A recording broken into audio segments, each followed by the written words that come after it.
আসসালামু আলাইকুম ওয়া রাহমাতুল্লাহ।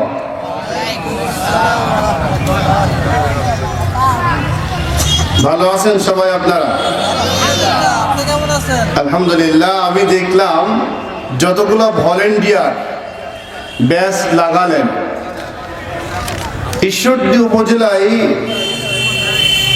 ইতিপূর্বে একবার নির্বাচনে এরকম পত্রিকায় আসছিল, খুব আফসোস করে যে যতগুলো ব্যাচ লাগালাম কিন্তু ভোটতে এত আসলো না। ঠিক না বলেন?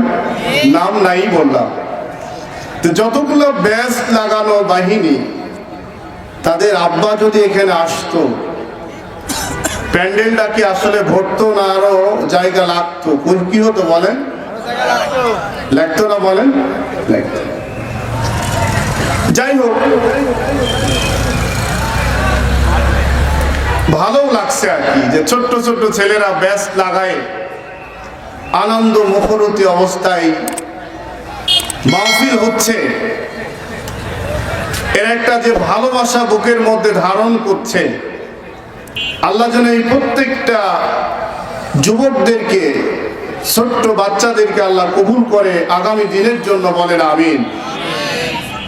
এই মাইকের আওয়াজ যতদূর পর্যন্ত যাচ্ছে, আল্লাহ রাব্বুল আলামিন যেন প্রত্যেকটি তার গোলামকে, বান্দা বান্দিকে কলিজার মধ্যে এতটুকু অনুভূতি সৃষ্টি করে দেন যে আমাকে একদিন মৃত্যুবরণ করতে হবে।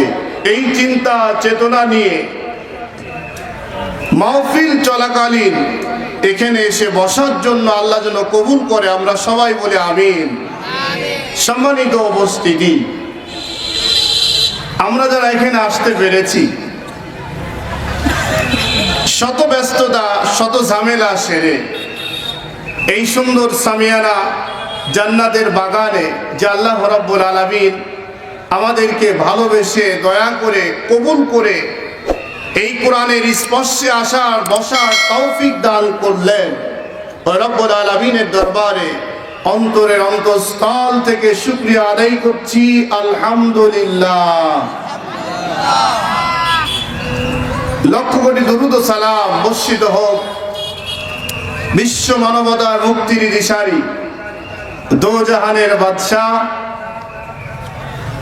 শ্রেষ্ঠ নবী, তাম পৃথিবীর শ্রেষ্ঠ নেতা, আমার আপনার কলিদার স্পন্দন,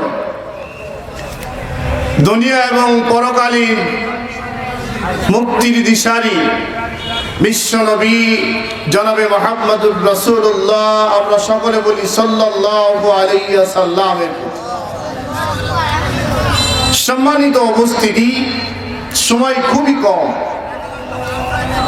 আমি আপনাদের সামনে ছোট্ট একটি সূরা তেলাওয়াত করছি। সূরাটির নাম হলো সূরাতুল আসরি। কি নাম বলুন? আসরি। আজকের আলোচনার বিষয় হলো আমার সময়ের কসম।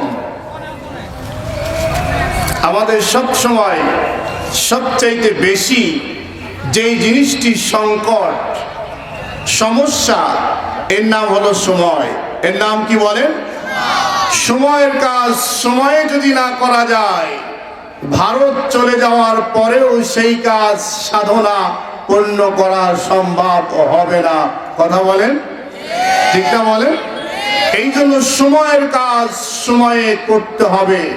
ইতিমধ্যে আপনারা দেখেছেন, মাহফিলে আসার পূর্বে আমি দেখলাম আমেরিকাতে আগুন জ্বলছে এখন পর্যন্ত। দেখছেন তো?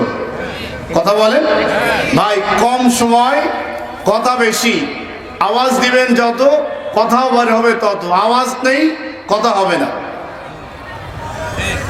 আমেরিকাতে আগুন জ্বলছে, কারণ কি?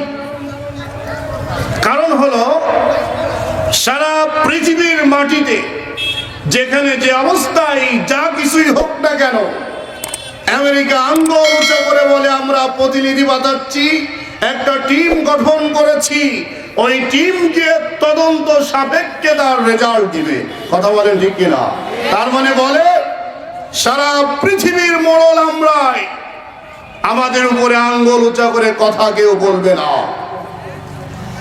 আল্লাহ বললেন ঠিক আছে, দেখি আমি গত রবিবারে মাহফিল শেষ করে এসে দেখছি যে একটা আগুন জ্বলছে, ঘূর্ণিঝড়ের মতো এরকম বাউলি, আমরা বলতাম বাউলি উড়ে, আপনারা কি বলেন জানি না, এরকম ঘুরছে, ঘুরতে ঘুরতে এমন পর্যায়ে কোথার থেকে আগুন এসে কিভাবে লাগছে আজকে পর্যন্ত আমেরিকা দমকল বাহিনী, ফায়ার সার্ভিসের বাহিনী 70,000 কাজ করছে, ওই আগুন লিভারের মতো ক্ষমতা এখনো আমেরিকার পর্যন্ত হয় না।